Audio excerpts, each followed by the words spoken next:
Mount Zion Music. Mabanditi rambai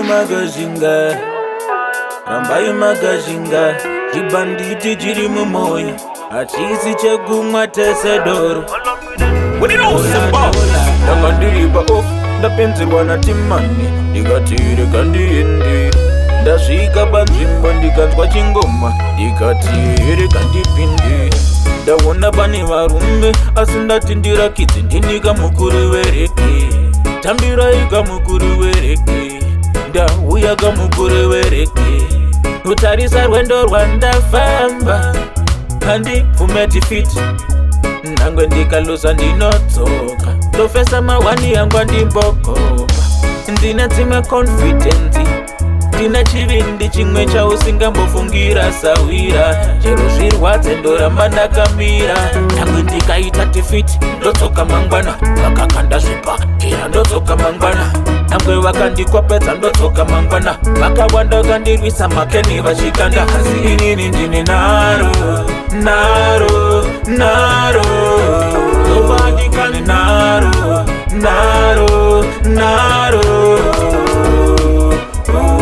ndini mukuru wereke mukuru wereke tamirai mukuru wereke auya mukuru wereke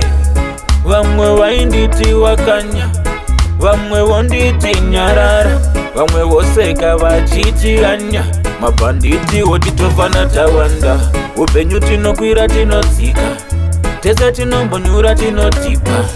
inini kandigoni zvese ndakangofanana nemimose tiri munhuwo tine 24 hours pazuva pakurara musandinyanira tovaona muzvikona vachiseka paivo maroja saka musandinyanira ndichiri pa30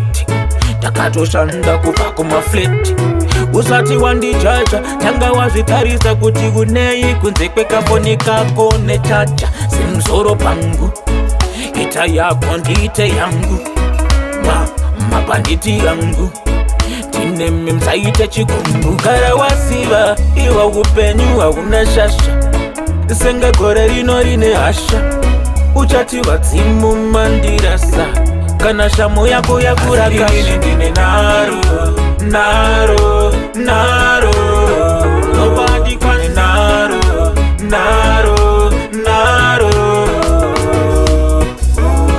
ndini mukuru wereke mukuru wereke tamirai mukuru wereke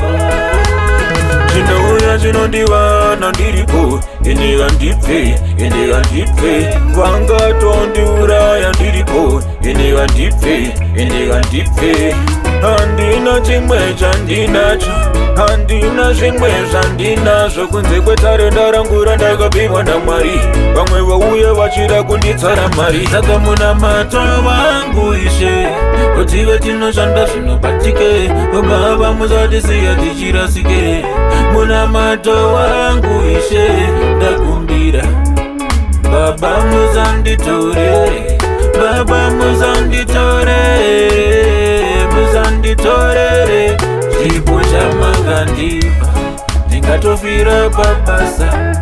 ndingatorifira basa rega music apina oh my follow me then auya mukuru wereke ndine mukuru wereke makandiziva nereke zvinouya pareke ndopedza nyaya nereke shungu dzangu ndodzipedzera pareke oh my Mount Zion again yala nation yeah mabanditi yeah follow me then